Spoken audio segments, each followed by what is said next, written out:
Effectivement, au départ, la question était la suivante. Que dit la santé publique, en définissant ce qu'est la santé publique, sur la précarité?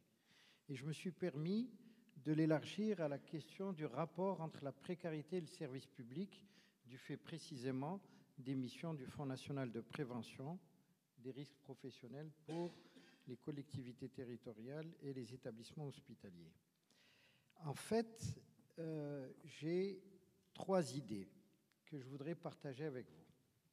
La première, c'est que la santé publique, qui est un monde, une profession, un enseignement, un statut, a une approche académique.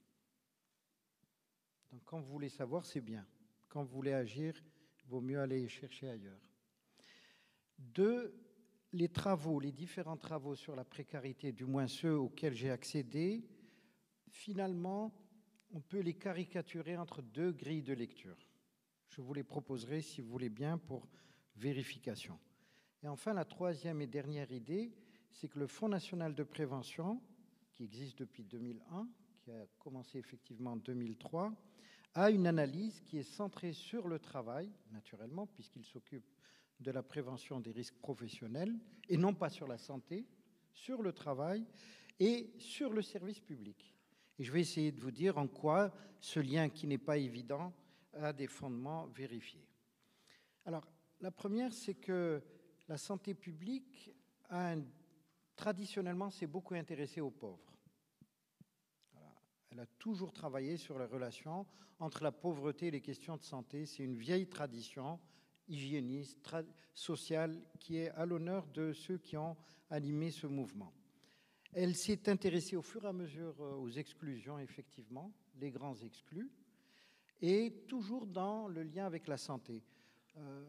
C'est que les 30 dernières années qu'elle a un peu ouvert les yeux sur la question des inégalités pendant qu'elles étaient en train de se structurer et de reculer ou d'avancer selon les périodes et les conjonctures. De manière générale, la santé publique a peu travaillé sur la précarité. Ou quand il y a jeté un coup d'œil, c'est toujours entre la pauvreté, le paupérisme, les inégalités, et je vais essayer de le démontrer au fur et à mesure. Ce qui est sûr, c'est qu'il vaut mieux être riche et en bonne santé, ou même être riche pour préserver une bonne santé. C'est évident, c'est établi de vieille date, donc ce n'est pas la peine de revenir dessus. Je vous avoue que, pour ma part, c'est des questions que je trouve lassantes à la fin, de nous ressortir toujours les mêmes études pour nous dire à quel point ne pas avoir toutes les sécurités de la vie, ça a forcément un retentissement sur le physique, sur le psychique, sur le relationnel, et il n'y a pas besoin de grandes études ou de nouvelles révélations pour le démontrer. C'est largement documenté. Et je pense que quand des pouvoirs publics ou des institutions financent encore des travaux sur cette question, c'est finalement pour soit nous accabler, soit nous apprendre des choses à la marge. Je dis la santé publique a une approche académique parce que sa préoccupation, c'est d'expliquer, c'est d'essayer de comprendre. C'est rarement de regarder les conditions de la transformation. Or, on ne peut pas, pendant 3 décennies, pleurer sur la paupérisation de la 5e puissance économique du monde et sur un avenir contrarié à longueur d'études qui nous bouche toute perspective. Sauf si on veut désespérer pour de vrai les gens et les faire confondre. Alors, je crois que la santé publique, en France du moins, malgré ses racines historiques généreuses, finalement est devenue un monde du statu quo, de la justification. Je prends un exemple. Actuellement se travaille la 3e version du plan de lutte contre les cancers en France. Le 2e a été centré sur les inégalités. Et sur intervention de l'actuel président de la République, ils ont décidé de reconduire cette thématique sur les inégalités. J'ai le regret de vous dire que jamais la question des cancers ne s'est posée en termes aussi inégaux que depuis qu'il y a un plan qui lutte spécifiquement contre les inégalités. Et si j'avais le temps, je reviendrai longuement pour montrer que la question des cancers en particulier révèle et aggrave les inégalités. Et ce, à l'aune d'un discours qui finalement, peut-être qu'il a une fonction idéologique. Peut-être que cette mise en avant des inégalités, de la précarité, c'est un peu pour ce que disait M. Morin, nous faire admettre les choses comme étant des évidences. Après tout, c'est l'ordre du monde. Voilà. Il n'y a pas d'autre exemple que des sociétés inégalitaires. Il n'y a pas d'autre mouvement que la précarisation et l'aggravation des inégalités. Et puis la crise est généralisée, puis il faut espérer des lendemains, peut-être à coup de je ne sais quoi. Voilà. Donc ça, c'est la santé publique. Je ne crois pas que ça vaille la peine de trop s'attarder. Il y a tellement d'écrits, d'ouvrages, de publications, de colloques, d'organisations, de financements, enfin bref. Le ministère de la Santé publique en France est un ministère spécialiste de la question des effets de la précarité et des inégalités sur les questions de santé. Elles n'ont pas arrêté de s'aggraver. Bon, donc la question n'est peut-être pas de ce côté-là.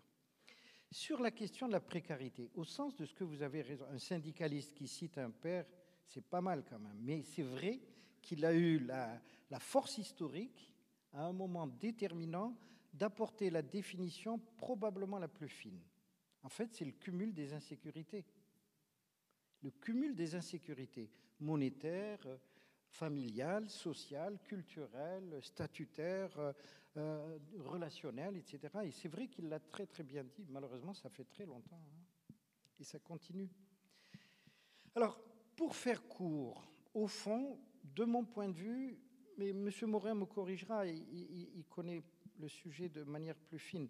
Moi, de mon point de vue, il y a deux grandes grilles de lecture. Il y a ceux qui ont toujours dit que, au fond, la précarité, ça concerne les immigrés, les sans-papiers, puis ensuite ça a concerné les femmes, puis ensuite ça a concerné les jeunes, et puis au fur et à mesure les sans diplôme, puis les moins qualifiés, puis certains secteurs, puis certains territoires, etc. Ils ont, à juste titre, pendant longtemps, émis l'analyse que la précarité était segmentée et ne concernait que quelques territoires ou quelques populations. D'ailleurs, ceux-là même disent qu'elle est conjoncturelle. Il y a des périodes de plus grandes, ce qui n'est pas faux d'ailleurs.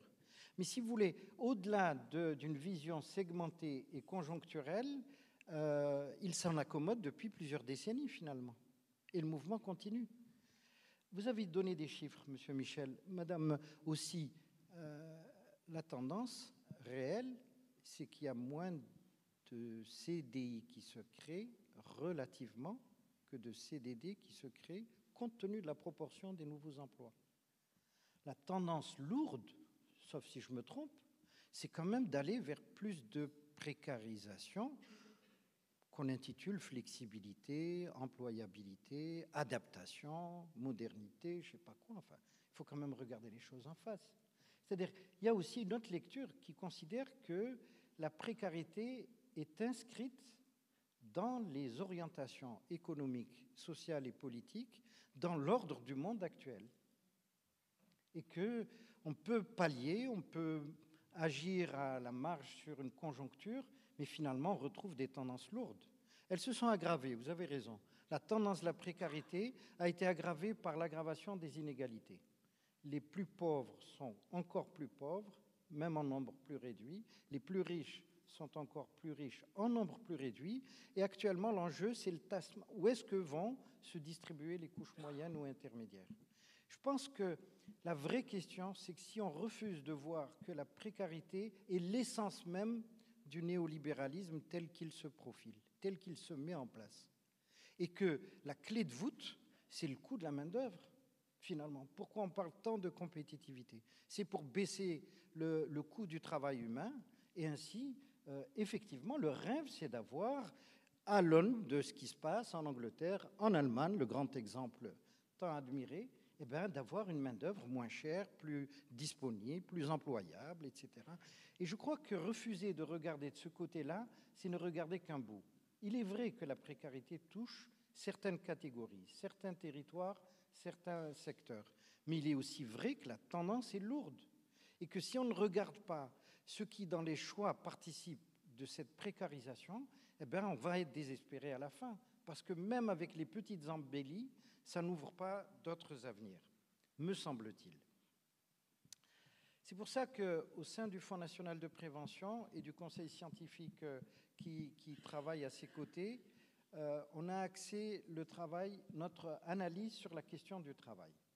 C'est-à-dire que le cœur, d'abord, de l'amélioration d'un statut social, c'est quand même l'insertion dans l'emploi, le réel emploi, l'emploi qui a du sens dans un métier et un grade aussi, un métier d'abord peut-être, hein, parce que ça donne aussi effectivement des compétences reconnues. Et la vraie question, c'est d'analyser, est-ce que les progrès économiques créent de l'emploi ou n'en créent pas? Moi, ce qui m'inquiète, c'est cette fameuse thèse, mais vous me direz que je me trompe, qu'on imagine maintenant plus de croissance avec moins d'emplois. Il y a quand même un vrai problème de ce point de vue-là, quand on regarde les tendances. Vous nous montriez, M. Morin, la courbe d'évolution sur le temps. Eh bien, force est de reconnaître qu'il y a une espèce de chômage endémique et de sous-emploi endémique tendanciel. Et que ça n'a pas empêché que, je crois que ça ne vous a pas échappé, que le CAC 40 est un des meilleurs taux qu'il ait atteint depuis un certain nombre de temps, quoi. Voilà. Donc, il y a un vrai problème là-dessous. Il y a un vrai problème. Le deuxième axe d'analyse, c'est le service public. Alors, nous avons été saisis par le Fonds national de prévention pour mettre en place un groupe de travail pluripartenarial dans lequel il y avait des syndicalistes, dans lequel il y avait des représentants des CDG. D'ailleurs, M. Marchand représentait de manière extrêmement productive et intéressante les CDG. Il y avait des cadres gestionnaires, des cadres à la fonction publique territoriale, et des experts, dont des enseignants de l'Institut d'études politiques de Bordeaux, spécialisés sur la question du secteur public, pour se pencher sur, au fond, quelle analyse on fait, disons, de l'entrée symptomatique de la souffrance au travail, de ce qu'on appelle de manière abusive les RPS. Au fond, qu'est-ce qu'il y a derrière? Eh bien, en fouillant bien ce travail, on s'est aperçu qu'au fond, ce qui est en cause, c'est deux aspects. Un, la crise du travail et des métiers, l'état dans lequel on met le travail et les métiers, et deux, s'agissant du service public, l'état du service public. Je ne vais pas faire la lecture devant vous de ce rapport, il a été produit, un rapport de plus, je le reconnais, sauf qu'il n'y a pas de « il faut », il n'y a pas de préconisation.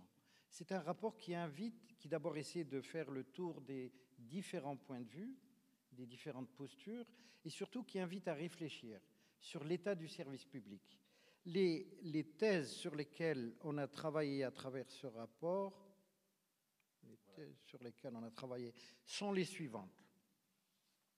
C'est que, un, la souffrance au travail est liée à la dégradation des conditions au travail, de l'organisation et des organisations du travail, et des relations au travail, gestion comprise. La manière dont on a adopté des modes de management, la manière dont on a substitué les finalités, la manière dont on a réorganisé le monde du travail et ses finalités n'est pas naturellement sans conséquence sur l'engagement et l'intégrité à la fois physique, psychique des salariés et des fonctionnaires. La deuxième thèse qu'on défend dans ce rapport, c'est que ces dégradations sont aussi liées aux pesanteurs et aux limites et au recul imposé au service public. En d'autres termes, il n'y a pas d'espoir à faire reculer la souffrance au travail si on n'améliore pas les conditions et les organisations au travail. Mais il n'y a pas d'amélioration possible des organisations et des relations au travail si on ne renouvelle pas le service public. Et que le vrai débat, c'est l'état de souffrance des fonctionnaires, titulaires ou non, des contractuels, des agents de toute catégorie, mais c'est aussi l'état des conditions et des organisations dans lesquelles ils évoluent, et surtout l'état du service public. Nous proposons une approche unitaire parce qu'elle concerne à la fois les employeurs, les élus, les salariés et les institutions publiques. Nous n'oublions pas que nous sommes dans le service public ici. Nous ne sommes pas dans une entreprise. Ce n'est pas dans une entreprise où les rapports de production ne sont pas les mêmes. La propriété n'est pas la même.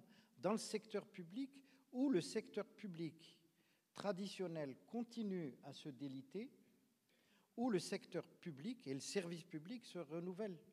Je prendrai juste un exemple que je connais un peu mieux que les collectivités territoriales, malheureusement. La crise dans l'hôpital public a atteint des limites sans précédent. Vous n'êtes pas obligé de me croire. Pourtant, il y a suffisamment d'analyses et d'indicateurs qui sonnent l'alarme. Je crois qu'on est arrivé au terme d'un modèle. Je crois que nous sommes arrivés au terme d'un modèle. Et que s'il n'y a pas un rebond dans l'intérêt général, il y aura un délitement dans le sens des intérêts fragmentés. C'est ça la vraie question qui est posée. Je ne sais pas quelle est la situation globale des collectivités, si on peut parler de situation globale. Je sais une chose, c'est que l'hôpital public ne peut plus continuer comme c'est actuellement. Et que les colmatages, les remèdes partiels qui sont apportés ne régleront pas la question. La vraie question, c'est: a-t-on besoin d'un service public hospitalier aux côtés d'un service ambulatoire performant, oui ou non? Si oui, quel profil nouveau par rapport à ce que la société a besoin aujourd'hui, pas hier? C'est ça la vraie question. Et ce débat, je crois que les pouvoirs politiques ne veulent pas le mener parce qu'elles n'en ont pas les moyens, parce qu'elles ne veulent peut-être pas s'en donner les moyens ou permettre à ce que les moyens soient réunis. Mais c'est une vraie question. Et la question pour les collectivités, elle n'est pas loin. On va attendre encore une nouvelle réforme, on va encore précariser une partie des salariés, des fonctionnaires et des contractuels, et on se posera des questions en même temps sur le service public. Et vous avez vu ce que 2 décennies de management dégénéré a donné, quoi. Voilà, la performance, les objectifs, l'individualisation. Enfin, vous connaissez mieux que moi tout cela. Donc la vraie question aujourd'hui, c'est de dire, si on veut regarder la précarité sur le fond, il faut regarder les orientations du système. Il faut en tous les cas regarder, en ce qui nous concerne, le devenir du service public et les exigences de son renouvellement. Évidemment, je mets la barre trop haut. Évidemment, ça ne répond pas aux questions concrètes. Mais bien sûr que les questions concrètes, Madame, les propositions que vous portez généreusement et intelligemment, ça fait 30 ans que je les entends. Et vous les avez entendues autant que moi. Les propositions que vous portez, elles sont aussi justes. Et pourtant, on a le sentiment qu'un rapport suit l'autre, une commission suit l'autre, et ça pose de sérieux problèmes. Je veux juste terminer en vous signalant ce rapport. Je ne sais pas le vendre, hein, le FNP c'est le vôtre, et c'est vous qui payez les cotisations, hein. Il est à votre disposition dans une version complète et dans une version synthétique, dans la mesure où il pose aux yeux des élus, aux yeux de la CNRACL, le CA qui en est commanditaire, aux yeux des institutions publiques, le Conseil sup de la fonction publique, territoriale et hospitalière, il pose la question: nous ne nous égarons pas éternellement sur la lecture des symptômes, et nous vous proposons de regarder l'organisation du travail dans les collectivités territoriales et hospitalières et de regarder l'avenir du service public et le nécessaire renouvellement qui doit être le sien pour que salariés, usagers, citoyens, élus, représentants des salariés soient à la hauteur des enjeux de notre société aujourd'hui qui, plus que jamais, a besoin d'un service public effectivement réactif, utile, performant, etc. Voilà, merci. Merci.